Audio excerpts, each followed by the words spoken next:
Dr. McGilchrist, what a pleasure. Welcome back. Thank you very much. It's lovely to see you again, Joe. After the first part of our conversation, we were met with an influx of comments, questions, things that people would love for us to discuss. So I'm really happy that you're back.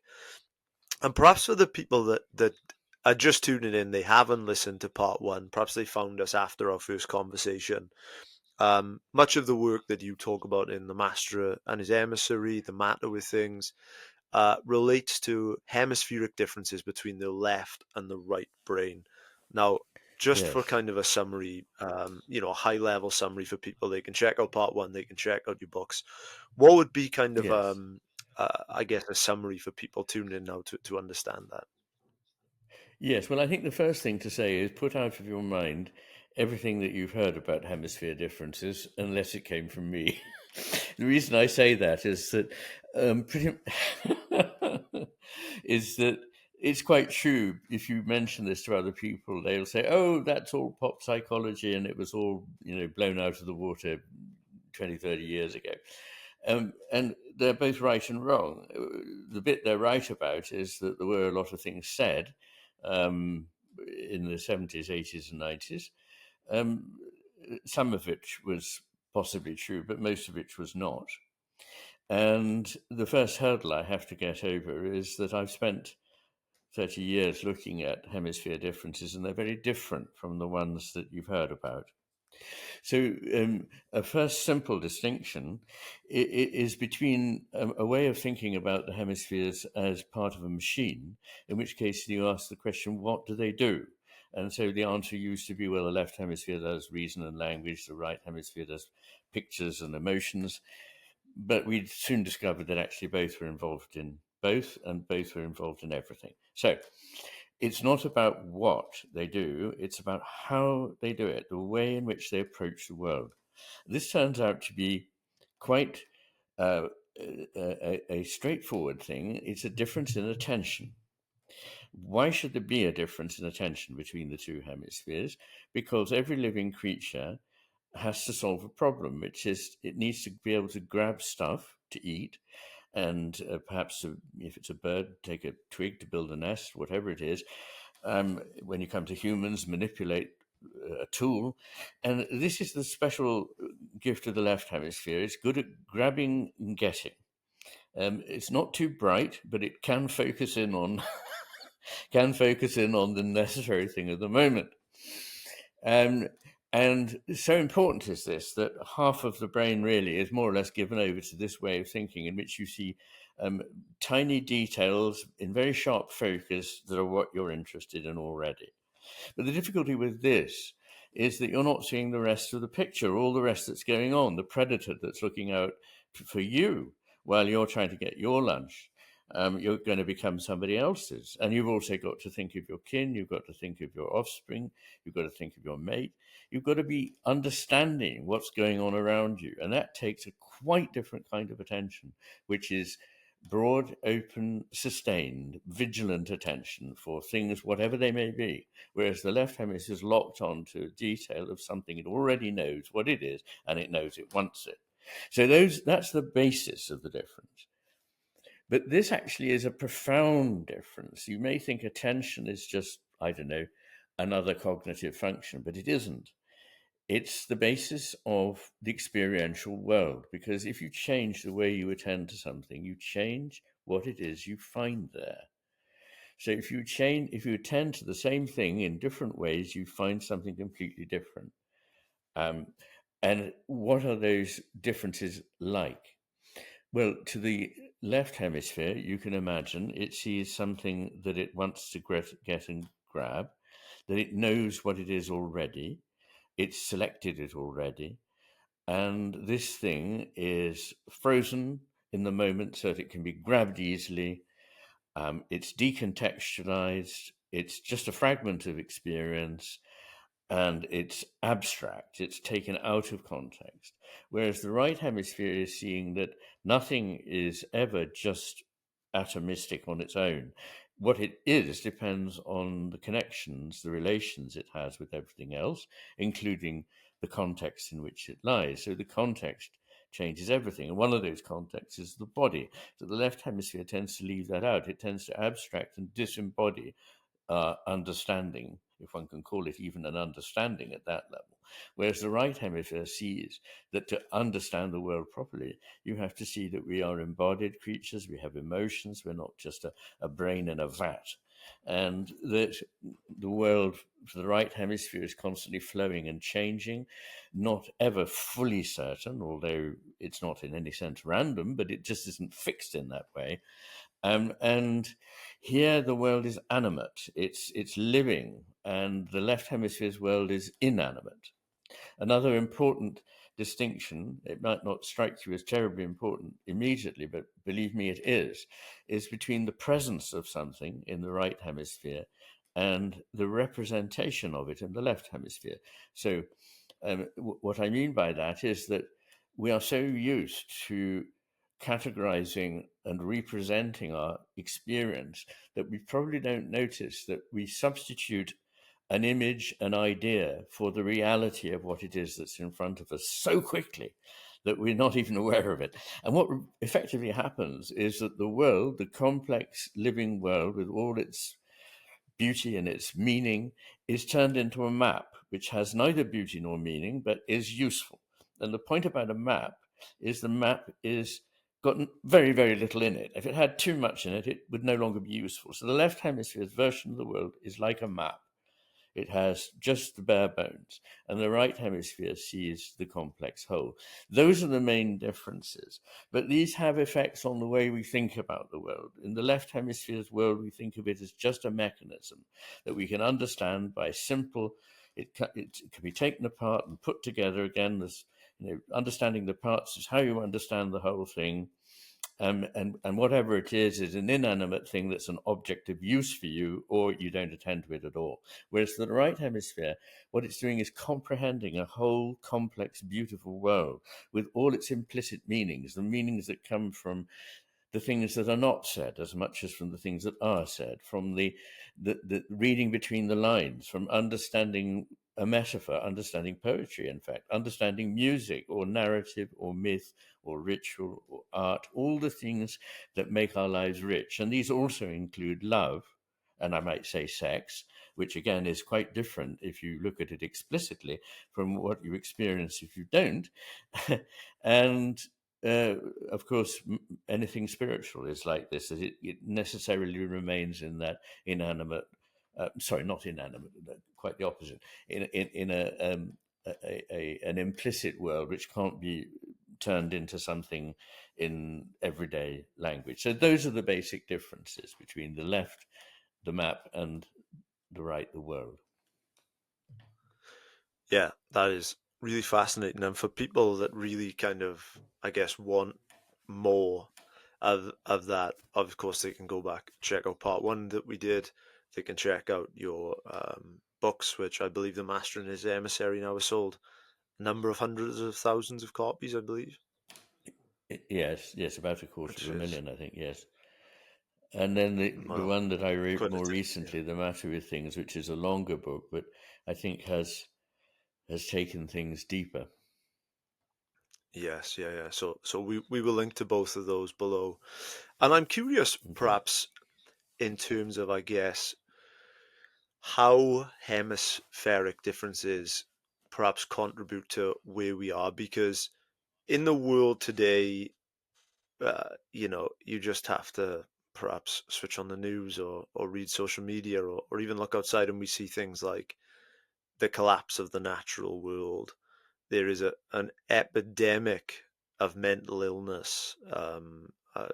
Just as some statistics I found, 1 in 4 people in the Western world are on antidepressants. Almost 1 billion people around the world could be classed as having a mental disorder. Um, and I'm curious, in terms of just some of these effects that we're kind of seeing, it seems to me to be a thesis of yours that many of the problems that we see today are not specifically caused by just a bad decision, but they may in fact be driven by perhaps at the root, as you said, these differences in how our brain kind of perceives things, specifically related to the hemispheres. So I wonder perhaps if you could perhaps elaborate on that, and specifically on how, I guess, how thinking may be contributing to, I guess, much of the challenges that we see today. You're right. I think that the picture of the world that we now live in, which contains so many apparently separate crises, that we've invented the term a meta crisis to overarch the whole set of problems. I think these are all, if you like, explicable in terms of a world in which we pay attention only to what the left hemisphere can tell us and neglect what the right hemisphere can tell us. This was not always so, but we now are so focused on material acquisition, on the getting of stuff, that we've forgotten that the business of life depends on many other things, and that it is the things that are being forgotten that enrich life and make it worth living. This is why I think there is an epidemic of mental illness, because it's not normal for us to be cut off from one another in a fragmented society. It's not normal for us to be cut off from nature. This is a very, very new and isolated phenomenon, that we live these worlds remote from the natural order of things. And it's not normal for us to live a world in which we believe we're so clever that we can assert that there is nothing above what we know. There is no realm of higher things that we perhaps only have inklings of but don't really understand. We're so arrogant that we think we know it all. And a lot of unfortunately, the voices of certain kinds of science, mainly biologists. Some of them are very well known household names, so I don't need to mention them. But they do seem to be banging an idea that everything is mechanical. And, physics left us behind 100 years ago or more. Biology is entering a very exciting stage in which, at last, I think, that mechanical model is crumbling and is no longer sustainable. And people are suddenly, a lot of biologists, talking very interestingly about things that will be as puzzling to biology and demanding a new way of thinking as the findings of quantum mechanics were for physicists. So we need to change our way of thinking. We need to stop looking at the world as a heap of resource for our exploitation, that its only existence is to be useful to us. But it is not, nor are other people just of use. To reduce them to a mere tool for your own benefit or glorification is an abasement of both parties, actually, because you get locked into a way of thinking which is narrow, crabbed, unempathic, detached, cynical. And unfortunately, you begin to lose the capacity to experience the world in a much richer, a more fulfilling way, in which we see the world again as beautiful and awe-inspiring.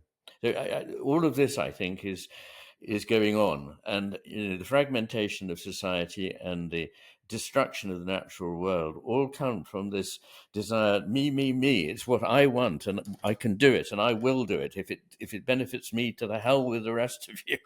I mean, this is a terrible way to think, and has never been admired in any society since the beginning of time until now. Yeah, and I think that perhaps one good example that comes to my mind is that humans, to my knowledge, we are the only creature to exist that can, I guess, imagine, meditate on our own death. And of course, death is important in the natural life cycle. However, there seems to perhaps be um, a growing rebellion against it, is something that I've been seeing. And I just read a very good book, Why We Die, by a Nobel laureate, Venki Ramakrishnan. He's a professor at Cambridge. He's a Nobel Prize winning biologist. He was the president of the Royal Society. And he, in this book, looked at the kind of the modern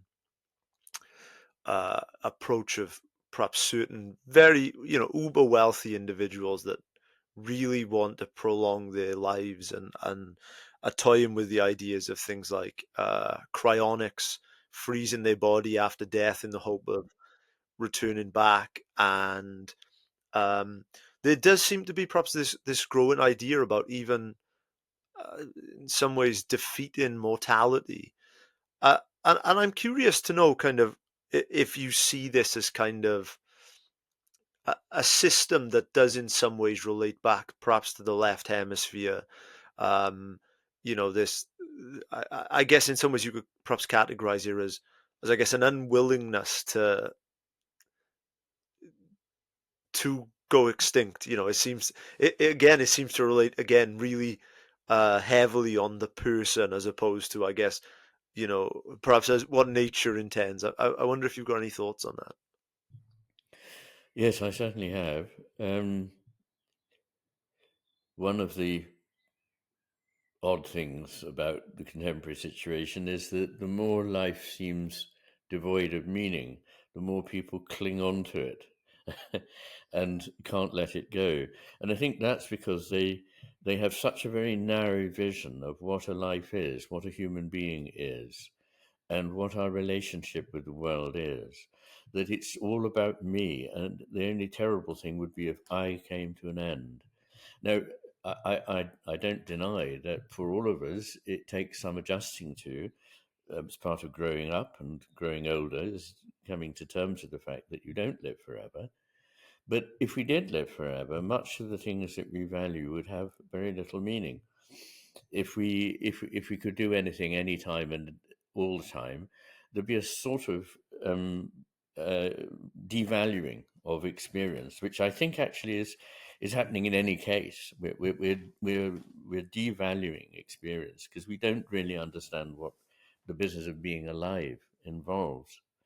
And death is not the opposite of life. Death is the natural um, endpoint of life, and it's not the goal of life, of course, but it is the end of it. As the end of a piece of music is the completion of the work. Without that ending, it wouldn't be a piece of music. But it doesn't mean that the whole purpose of the music was the last chord. No, but whatever it is exists so that we enjoy it, experience it, and give back, I think, in our lifetime. So I think the purpose of a life, which is not a question you asked me, but I have something to say about it, is to respond to the values that we think are important. Our value at the moment is only utility. And the problem with utility is that it demands the further question, useful for what? And if there isn't a higher aim than just usefulness, there isn't really any point in usefulness either. So your life should be orientated to, I think, values that call to us and ask us to experience them, respond to them, and if possible, add to them, increase them. And I'm talking about values like beauty, goodness, and truth. And I believe also the sacred, which, um, we can talk about if you like. But I think we've lost the sense of what a life is about. And because we're not sure what it would mean to have lived, we want it to go on and on. But I was a friend of Mary Midgley. I'm honored to call her a friend. She's now died. She died, I think, at the age of 96. But when she was 92, I remember her writing a piece saying, and it's so obvious, really, if you could never, ever, ever look forward to a time when your life ended, you would. It induces a kind of sense of panic if you think about it. Not just a long life, but a life that can never, ever, ever end, and you can never stop being you. I'm looking forward to not being me. I'm tired of being who I am. I don't think it's necessary to inflict it on the world too much longer, and I don't see any reason to demur from the idea that if an eternal existence of me as I now am was a possibility, I wouldn't want it.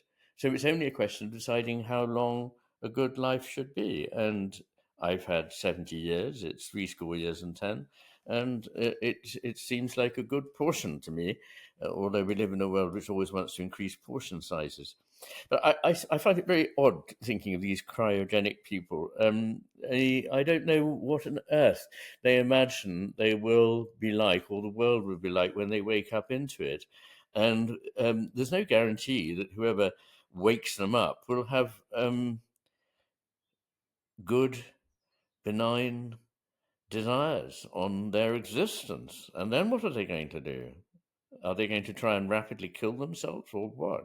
It's a very strange and incoherent business. I have a number of thoughts, and what you said, I have to say, was worded really beautiful, and I think that really will resonate with a number of people.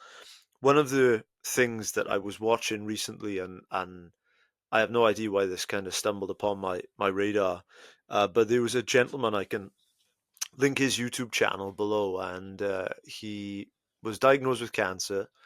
It was terminal cancer, and he titled the video "The Paradox of Cancer." And he said, he said, everyone around me keeps telling me how sorry they feel for me. He said, but the truth is, he said, I I've never been happier. He said, I'm waking up in the morning, and he said, my coffee tastes sweeter, music tastes sounds more potent. The smell of the grass in the morning. He said, I've never smelt it before. He said, it's quite a paradox, and I think that perhaps you were to your point, where the fact that it ends is what gives meaning to the experience. If it was never ending, it would be perhaps a meaningless existence. I do think that is right. There's a very good book called, and by the way, quite a lot of people have this experience that they begin to live more vividly when they know that their time is limited, and it brings them back. It calls them back out of the representation of reality, a rather bloodless business put together by the left hemisphere, and then they're really present to the world with the right hemisphere at last, and they experience through their senses, as you say, the smell of the grass. That it's precious now because it's not just something there that I can ignore, and so there's that. And I think I was going to mention the history of the world in 10.5 chapters by Julian Barnes, and I don't want to spoil this wonderful book for those who haven't read it, but the last chapter, you realize that what is happening is that the author has woken up in heaven, and he thinks he's in a hospital, and there's a nurse attending to every need of his, and she's actually a guardian angel. And he says, well, what am I to do? And she says, well, you can do anything you like. And they go through various things. If you want to play golf, there's Jack Nicklaus, there's Arnold Palmer, they're all up here in heaven. You can play with them anytime you like. Or if you want to have a philosophical conversation, there's Nietzsche. You can go and talk to him. You can do, and he's completely disconcerted by this, and it unpacks very beautifully the meaninglessness, the boredom of this potential existence. And he asks the angel, the nurse, how do people deal with this? And she said, well, after a couple of 100 years, they're asked to go back to the world that they came from so that they can die. And I think it's such a shame that we can't just, it's such an unnecessary thing to sweat over. I mean, it's a slightly facetious thing to say, but it's also a deeply true thing to say, that if there is something, I'll be fascinated to know what it is. But if there's nothing, I won't be there to be disappointed. So I'm not fretting about this. And I also think perhaps in an image that might mean something to many of your viewers or listeners, I've become very interested in the idea of everything flowing. It's an idea that is the center of Taoism. It was also a famous saying of Heraclitus, the pre-Socratic philosopher. And I didn't realize that in writing The Matter with Things, there are 28 principal chapters. And when I come to the last section where I talk about, what can we say about the universe, I knew I was going to talk about time and space and matter and consciousness, but I didn't know I was going to talk about flow. I mean, I knew flow was important, but I didn't realize that it's as important as these other things. The fact that everything is flowing is so crucial. And the loss of this insight means that we see the world as made up. We don't consciously think of it like this, but we think there's a point in time and a moment and a point in space and so on. And these things are put together. But that's the left hemisphere's fragmented way of thinking. In fact, there is a seamlessness. And flow is highly creative. In the Matter of Things, in the chapter on flow, I include a lot of images, which are sometimes absolutely simple, of a flow down a parallel-sided channel, and a rake of rods is put in, or even a single rod is put in. And the flow that comes into being is unimaginably rich. I mean, you wouldn't have foreseen it. And so flow is, I believe, how things come into being. And we are like something in that flow. When you look at the illustrations in chapter, I think it's 23, they really are worth taking on board, because they show this unbelievable unfolding of complex beauty that comes from something very, very simple, just a resistance to a linear flow. And one way of thinking about it is that our material existence offers resistance to flow. Matter is what offers resistance to the flow. So, for example, in my mind, I can go anywhere, but with my hand, I can go where there isn't any matter in the way. But if there is matter, like this table, I can't put it through it. Matter is what resists my thinking in a profitable way, because without some resistance, nothing would come into being. I sometimes say, friction. What is friction? Friction is to stop motion. It's also what starts motion. Without friction, there would be no movement. So this resistance causes something new to come into being. And what I see is that each being is like a whirlpool in a stream. So the whirlpool, for the while that it is there in the stream, is caused by resistance to flow somewhere in this stream. And that resistance brings into being something visible, beautiful, photographable, measurable, and that has power to move stones. It's definitely real. But it's not in the water any more than we are in life or consciousness. It is the form of water while the whirlpool is there. So we are what life, consciousness, the animacy of the cosmos is, where we are for the time that we are there.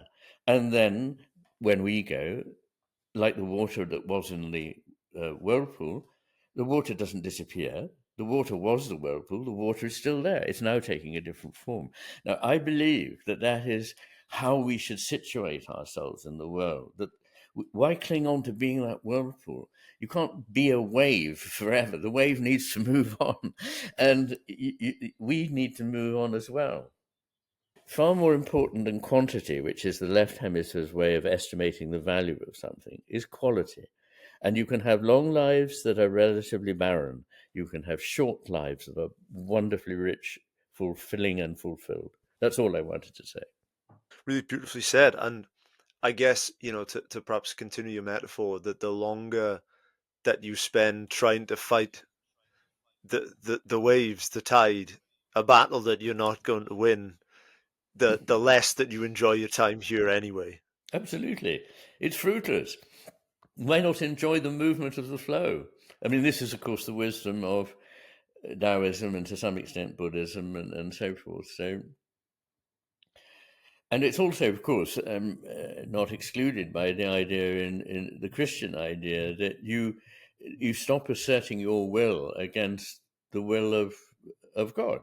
That what God has offered you, take it and be grateful for it and do what you can with it, and then move on. Don't go, no, I intend it to be like this, and try and resist it in some way, because you waste a lot of time, become a very depressed and unhappy person. And when you could have been enjoying what life gives you. I think that's, gosh, isn't it wonderful?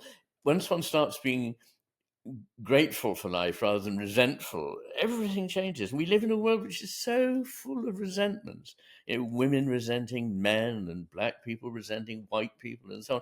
Could we not just, for a time, begin to see the virtues of each other and live with each other and honor each other? I mean, I think that would be a better world.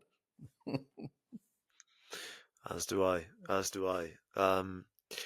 Just one point that I would just have to pick up, perhaps before we move on. Just as you described, you said that many people, when they do finally realize that the end is nigh and that they are coming towards the end of their lives, that this does, as you said, in many cases, does seem to people do. In some cases, they can't even enjoy life more. And I was just wondering if you perhaps had any ideas for the people listening that perhaps they're not close to the end, but they would like the urgency or the meaning that having that mentality could come with. Are there perhaps any ways or that we could do that, or is it simply the case that we can't trick our mind in that way? No, we can. And in the past, this was normal. So, for example, it would be normal for a scholar like me sitting at a desk to have, certainly in the 16th, 17th century, to have a skull on my desk. Nothing morbid about it, but it reminds me that I'm not here forever. And another way of remembering death is through religion and its rituals, which do remind one that one is mortal. So I'm not saying that in order to do anything, I'm not here to promote any particular religion, although I think that it's pretty wise to entertain the idea that they may have important elements in them. My goodness. So yes, I think there are things like that, but I think also being aware of what it is we're missing is quite a good practice to sort of think, what is going out of my life, and why am I losing it? Why is life becoming more more colorless? Why do things seem more dull, more boring, whatever? And one reason is because we're substituting representations all the time for the actual business of experience. So being there, um, to coin a phrase, it is rather important. And one way you can do that is through practicing mindfulness and bringing a mindful attitude more and more into your daily life. And what mindfulness is really a way of stilling the ever chatting, ever talkative, ever judgmental left hemisphere, saying, "Oh, it's one of those, and yes, and isn't that bad? And I don't want this. And I don't." No, hang on, just let's stop all that chatter, which is called in Eastern mysticism is called monkey mind. Stop that monkey mind, and instead allow oneself to be in the full presence of whatever is there, to appreciate it for what it is, and to find the good in it rather than only see the thing that annoys you, irritates you, or wants you to rebuff it and move away from it. But behind all this is simply an awareness. I'm always asked. I would say I was going to say I'm often asked, but I'm always asked actually. So what do we do? And there is a list of things that I can suggest, like practicing mindfulness, for example. But I think and of course in terms of sorting or trying our best to address, never mind reverse, the damage we are doing to nature and to ancient cultures that have peaceably lived with nature for millennia.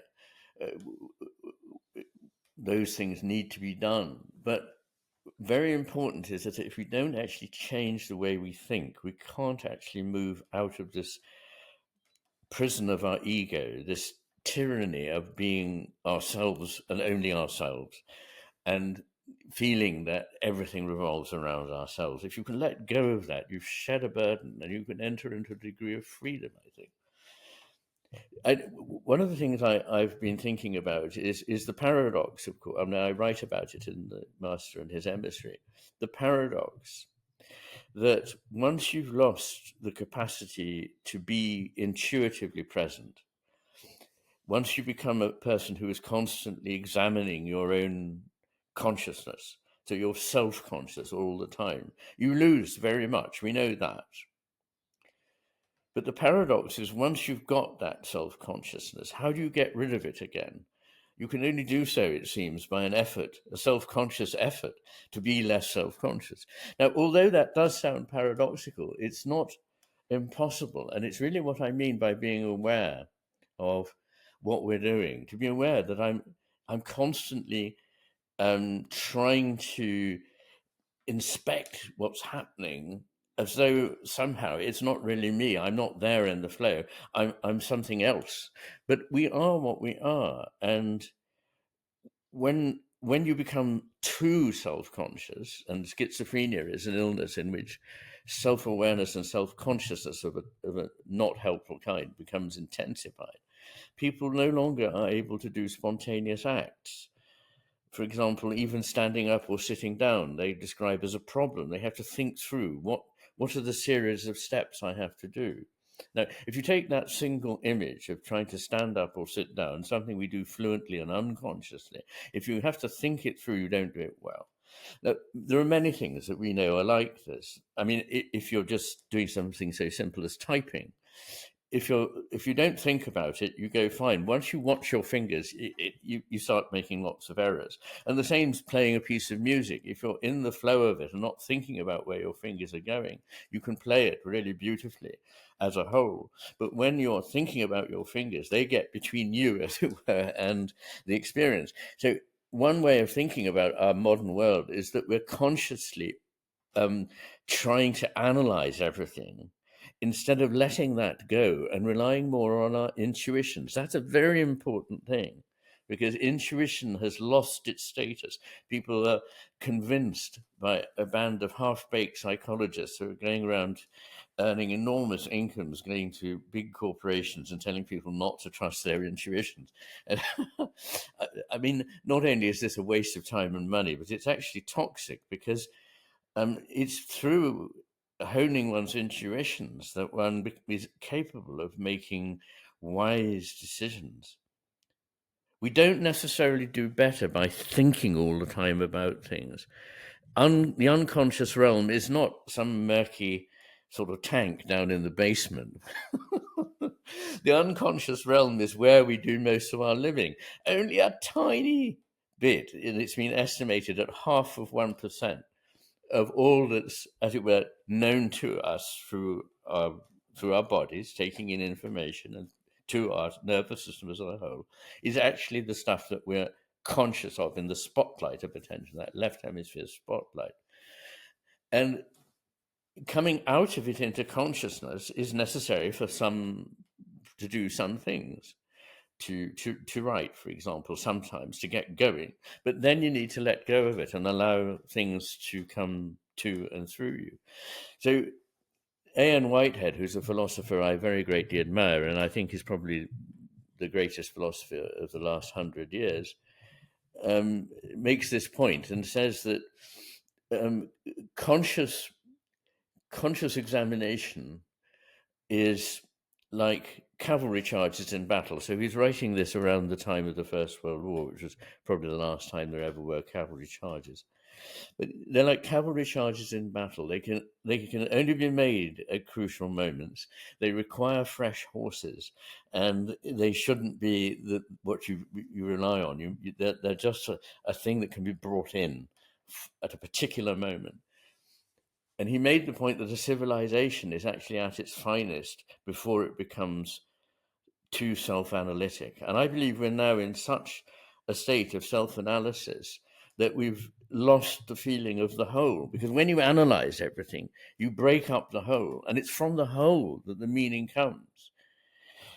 I mean, it's very useful to take things apart as a temporary measure. That's what the left hemisphere does. The right hemisphere sees the whole, the Gestalt, German word which simply means a whole that cannot be reduced to parts without significant loss. So the right sees that, and the left hemisphere works on it and breaks it up and categorizes it. That's all fine. But that's not the end of the process. What needs to happen is that needs to come back to seeing the whole again, now enriched by what's happened while we were busy analyzing.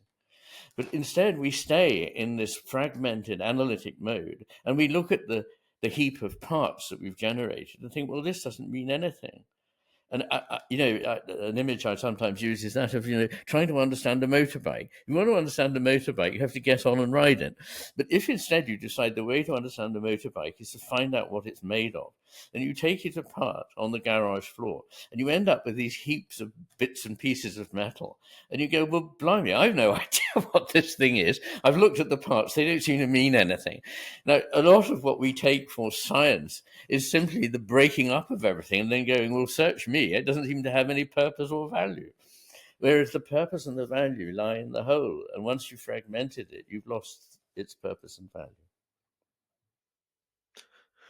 Would perhaps, I guess, perhaps an addendum be there, if I'm understanding perhaps the latter point correctly, is that breaking things down to, I guess, its constituents will, I guess, rob things of its value, and perhaps we could, I guess, selectively maybe do things like do that with death or with disease, but perhaps we could try to avoid doing that with things like beauty, love, truth.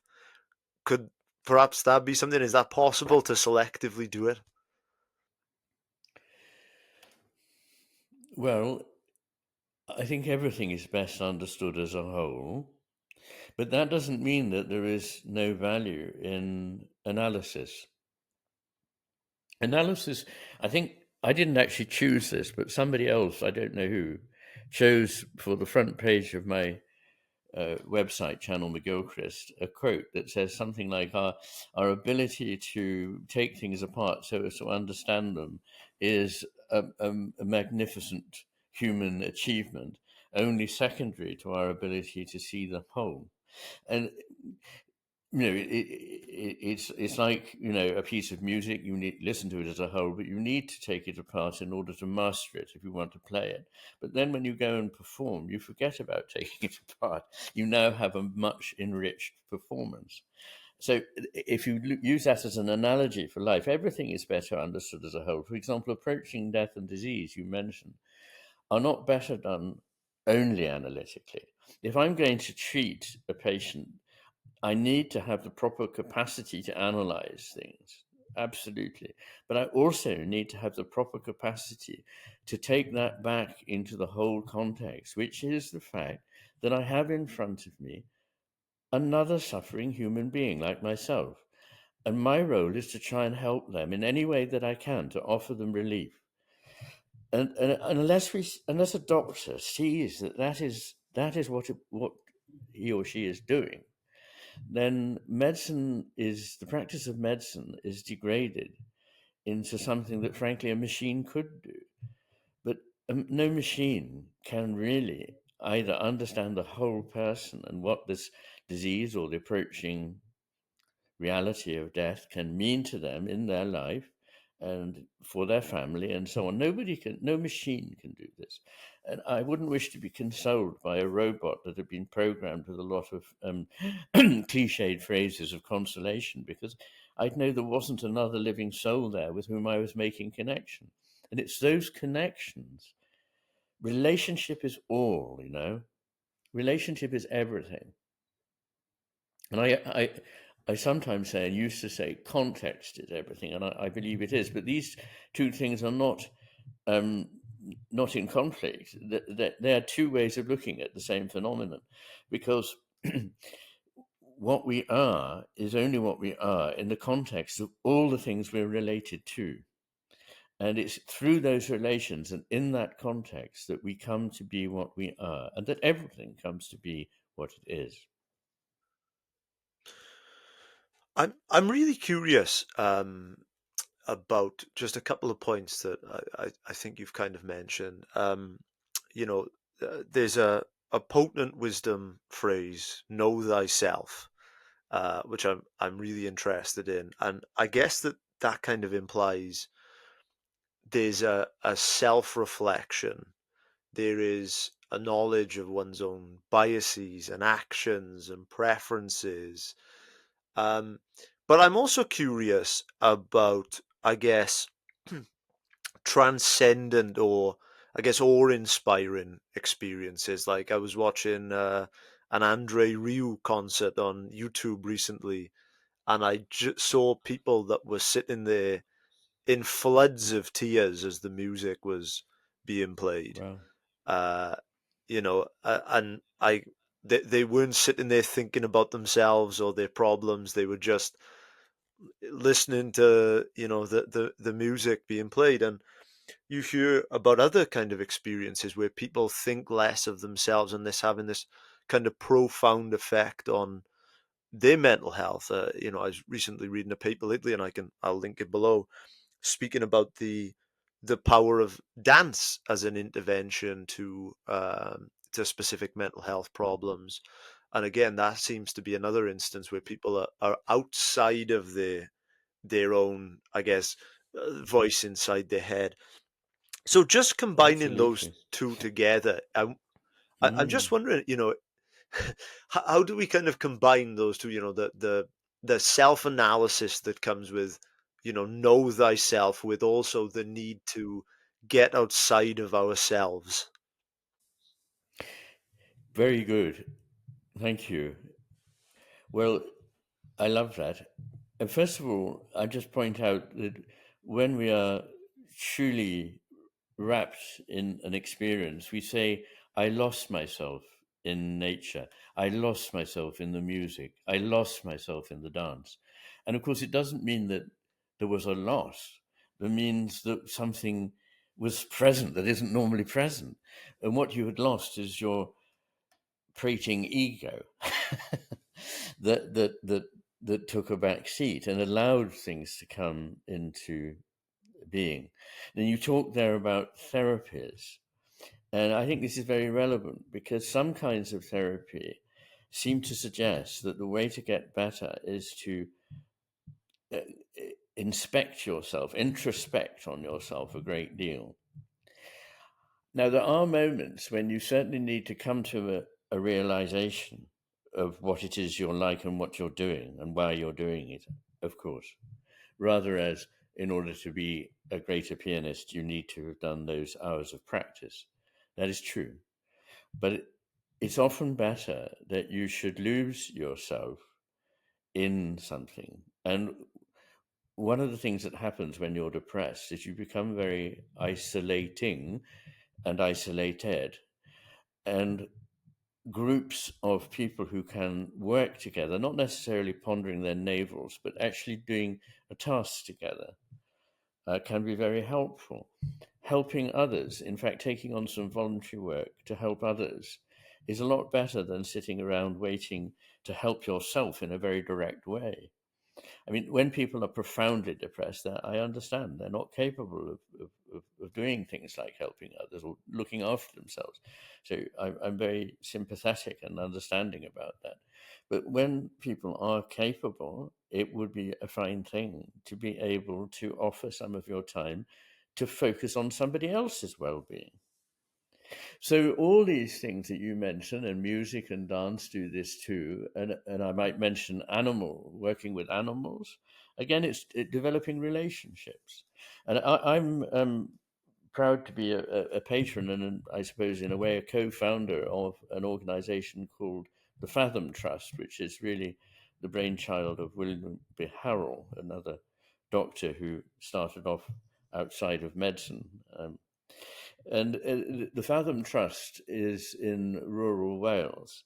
And one of the things they do is they look after various constituencies of people with problems. One is health professionals themselves, who often are very poorly served because they are so busy working, they don't look after their own well-being very much. Another is chronic people with chronic mental illness, and another is people who've been brought up only in the city and have no sense of the integrity of human life with the natural world, with working with animals, with learning crafts. And the testimonies from people who, it's only been running for 2 years, but the testimonies that are coming in are so touching and so profound from people who never thought that they would be able to see a different world. And really, again, what they have done is been able to do this through making connections. Perhaps you could put a link to the Fathom Trust. You can Google it to find it, or I can send it to you on there, because I'd like it to be better known, and I'd like it to be, something that could be not replicated exactly, but could become the germ of something else in another part of the country. I think it should be the beginning of a movement towards small scale, properly rooted healthcare, both physical and mental healthcare, that is rooted in reality and the relations we have with one another and with nature, and also with a realm above, whatever you like to call it. Yeah, well, we will certainly put a link but there. And I guess, one other thing that perhaps comes to my mind is I had a chat with the Berkeley professor, Daka Keltner, that has done a lot of research into to awe and self-transcendence, and he told me that a major protective factor for men against suicide was having a child, and he reasoned that it is a natural um, reason for people to stop thinking so much about themselves. Oh, absolutely. Uh, I mean, not everybody is lucky enough to be able to have children. And do you have children, Joe? I don't know. Not that I know of, Dr. McGilchrist. Not that you know of, okay. But it certainly is something that will change your life. Um, and that's something that one, may have reasons to wish not to do, or to have enrich one's life, which I think it inevitably does. But I absolutely agree that one of the things that I would have thought for both men and women makes it less attractive to commit suicide is the thought of their children, and indeed the thought of one's friends and loved ones generally. I mean, it is an act that has serious consequences for those who are left behind. If I perhaps could just ask you one more question, if I may. I appreciate Mm. you're a busy man, and I As don't many want as to you take up like, Joe. perhaps. Yes. Uh, amazing. Yeah, because this was a question that was actually that actually Mm. did come up. Is, many people admire you for your great work on and your great ideas related to obviously brain hemispheres, and you speak extremely eloquently on the topic. Um, of course, many people know that you were, of course, a practicing psychiatrist, um, and a number of questions did come up, perhaps related to, I guess, similar to what we were just talking about, but there in terms of, I guess, the darker side of mental health. And a question came in, which was, if someone is feeling lost, hopeless, depressed, like there is no way out, what could someone begin to do? And what does the left hemisphere tell us about these kinds of states? Well, the first thing I think is that if that is how you feel, it's important to share that with another living human being. Don't make a secret of it. And preferably also get some professional input, because it's something very hard to deal with on your own. And professionals certainly should be such as to have had experience of helping people with these feelings. And I find that in practice, a lot of them have had them also themselves. Indeed, I know what it is to be profoundly depressed. Um, but I also know what a wonder it is that these things do pass. And one of the things that helps me now is that if I'm tempted to fall further into a depression, I'm able to say to myself, you've been here before, and you know that there is hope, and you know that life goes on. And in a curious way, I hope people won't misunderstand me or think I'm being in any sense glib about this. I couldn't be further from being glib about mental distress. As I say, I know it from the inside as well as from the outside. But it can add to a life. And at the time, it certainly doesn't feel like it. It seems like a horrendous imposition and a kind of torture. But just having survived it, just having come through it, adds something to one's ability to understand the nature of life and to have empathy for other people who suffer. And I think that's actually a very important thing. I think somebody who hasn't suffered, and I'm not sure there are many people who've never suffered, but if they haven't really suffered, uh, they're likely to be a little bit lacking in whatever it takes to bond with people who are suffering. So I don't see it as a wholly negative thing, but I do think it's very serious. And I think the first step is to share and not to hide this and nurse it and not to say it. That is probably the very worst thing you can do.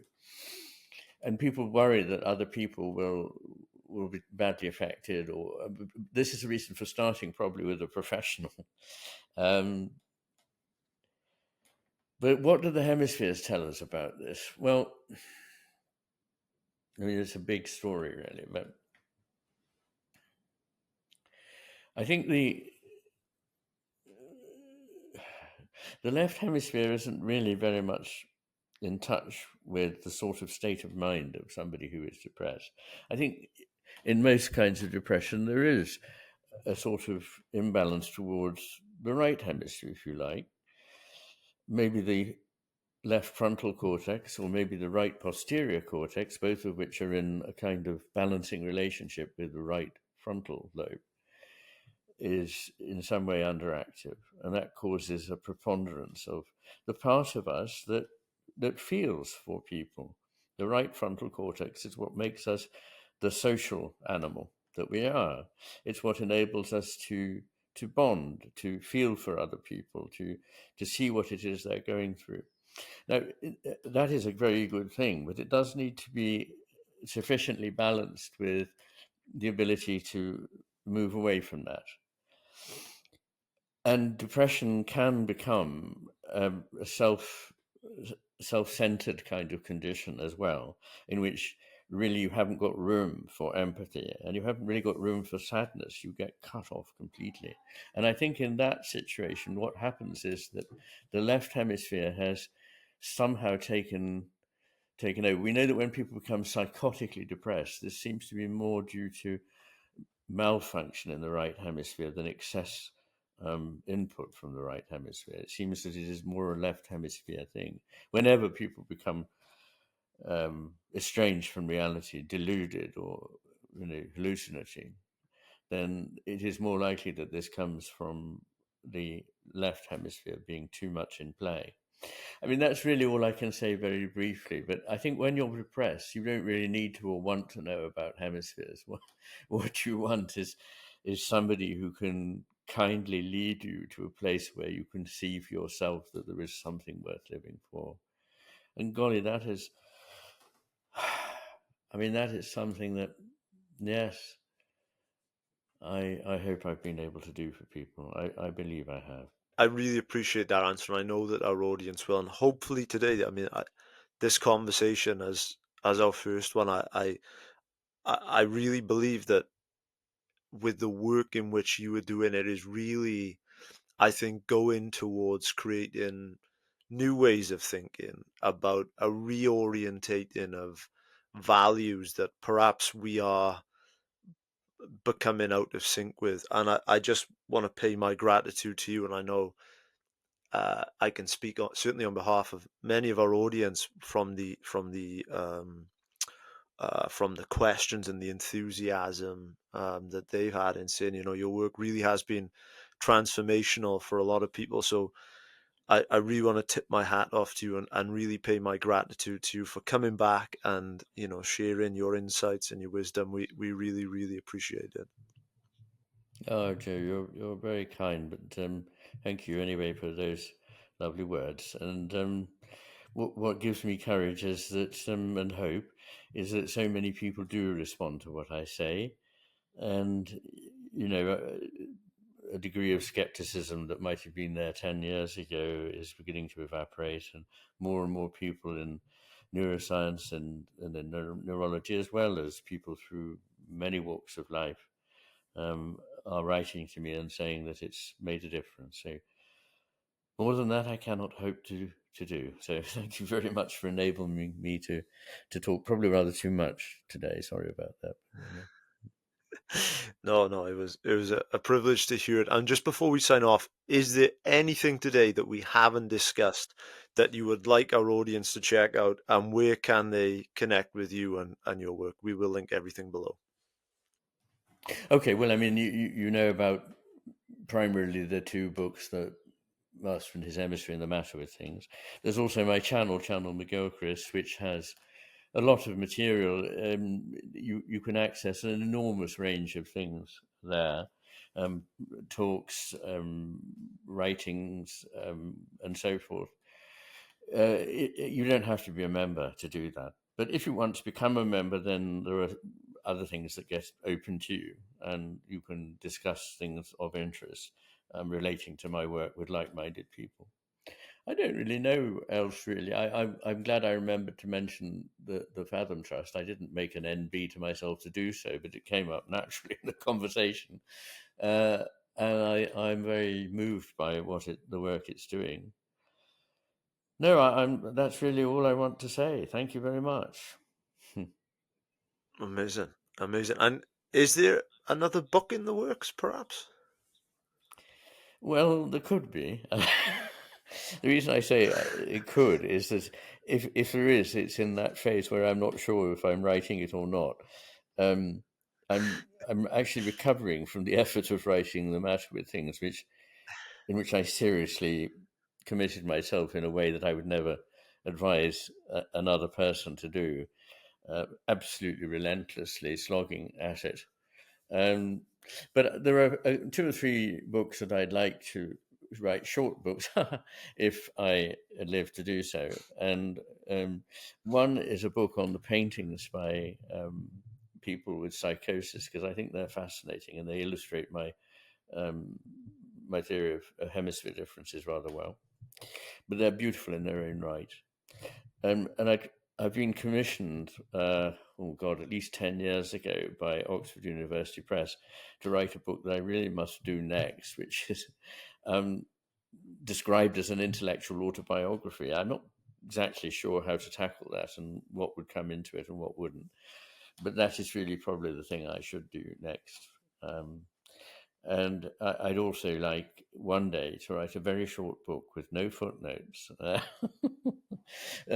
something no longer than 100 pages that people can, enjoy. But what I've had to do, particularly in The Matter with Things, was lay out the neuroscience. I think there's 5,500 papers from the neuroscience literature that I refer to. And they're all specified, and sometimes even the pages where you can go to so you can see what it is I'm saying. So I don't want anyone ever to say, "Oh, there's no science behind it." Excuse me, there's such a lot of science behind it that I can't imagine how there could be a doubt about that. There we are. Incredible. Thank you. Well, we shall keep our attention to whatever comes next. And yeah, this was such a pleasure, and I really, really hope, and I'm sure our audience do, that this happens again in the future. So, Iain, thank you so much again for coming on the show. A great pleasure, Joe. Thank you very much.